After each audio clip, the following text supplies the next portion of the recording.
Future teachers में आपका स्वागत है। आज हम जीएस भाग का रोग पोर्शन पढ़ेंगे जो कि बहुत इम्पॉर्टेंट है। ये नया जुड़ गया है टीजीटी पीजीटी में और आज रोग के बारे में देखेंगे। आप लोग पूरा पढ़कर जाइएगा, बहुत ही इम्पॉर्टेंट रहेगी ये क्लास और फ्री ऑफ कॉस्ट आपके लिए हम यहाँ पर अच्छा से अच्छा मटेरियल प्रोवाइड कराते हैं। देखिए, रतौंधी विटामिन ए की कमी से होने वाला रोग है जिसमें रात में व्यक्ति स्पष्ट नहीं देख पाता है।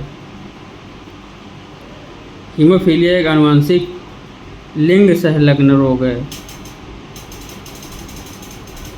हीमोफीलिया को रक्त श्रावण रोग भी कहते हैं। हीमोफीलिया में क्या होता है कि अगर रुधिर आपका रक्त जो है चोट या किसी भी रीजन से बहना शुरू कर देता है तो वो जल्दी रुकता नहीं है, उसमें रक्त का थक्का नहीं जमता है। यह प्रक्रिया उसमें होती है, खून का बहाव जो है रुकता नहीं है। हीमोफीलिया रोग का वहन स्त्रियां करती हैं। हीमोफीलिया रोग अधिकतर स्त्रियों के द्वारा होता है, फैलता है।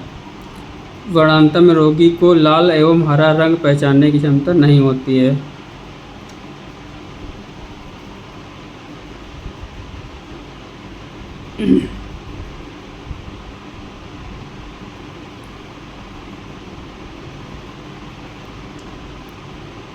मानव के शरीर में आयोडीन की कमी हो जाती है तो उससे घेंघा रोग होता है। ठीक है, आयोडीन का नमक इसीलिए खाने को बोला जाता है कि आयोडीन कमी से घेंघा रोग हो जाता है।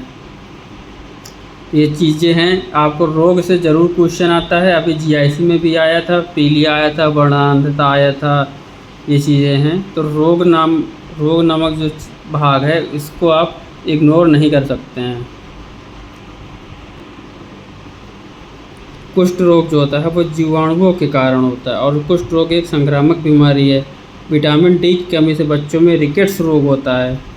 विटामिन B1 थायमीन जिसको कहा जाता है की कमी से बेरी रोग होता है और विटामिन B5 जिसको नियासिन भी कहा जाता है उसकी कमी से पेलेग्रा रोग हो जाता है।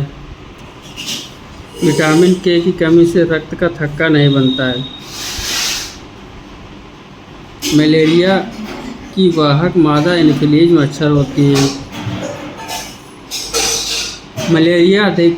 मलेरिया जो होता है वो एनोफिलीज मच्छर के वजह से होता है और इसकी वाहक जो है फैलाने वाली हों वो मादा मच्छर होती हैं।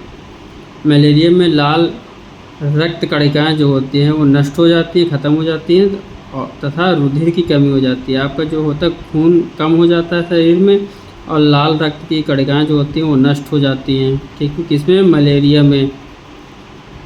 और मलेरिया होता कैसे है कि किस उससे होता है रोग? तो मलेरिया जो है आपका प्रोटोजोआ से रोग होता है। ठीक है, मलेरिया से प्रभावित होने वाला अंग आपका कौन सा है? तो मलेरिया से प्रभावित होने वाला अंग आपका प्लीहा है। ठीक है, मलेरिया के उपचार के लिए क्लोरोक्वीन नामक औषधि का प्रयोग किया जाता है। ये जितने भी क्वेश्चन मैं पढ़ा रहा हूँ बहुत ही इम्पोर्टेंट की लिस्ट में आते हैं।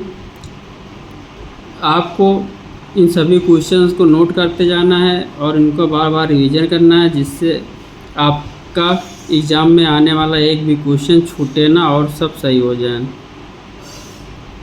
डेंगू कैसा रोग है? ये विषाणु जनित रोग है। कैसा रोग है? विषाणु जनित रोग है। डेंगू कैसा रोग है? विषाणु जनित रोग है। डेंगू को हड्डी तोड़ ज्वर भी कहा जाता है। इसका दूसरा नाम क्या है? हड्डी तोड़ ज्वर भी कहा जाता है। डेंगू में तेज ज्वर के साथ हड्डियों और जोड़ों में भयंकर पीड़ा होती है। और डेंगू रोग में होता क्या है? इसमें प्लेटलेट्स जो होती हैं की संख्या क्या होती है? कम हो जाती है। और कालाजार रोग लीशमैनिया डोनावानी नामक प्रोटोजोआ परजीवी के कारण होता है। कालाजार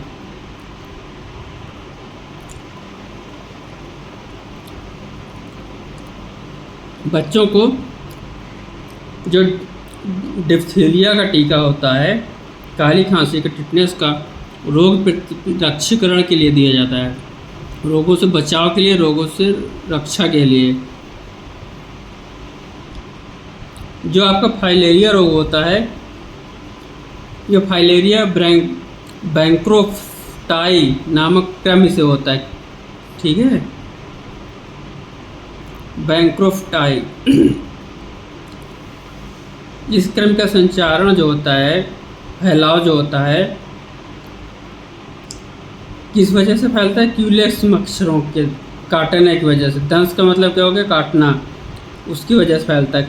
क्यूलेक्स मच्छर जो होता है वो काटता है, इस वजह से इसका संचारण और फैलाव होता है। इस रोग में पैरों में, वृषणकोश में तथा शरीर के अन्य भाग में क्या होती है? सूजन आ जाती है।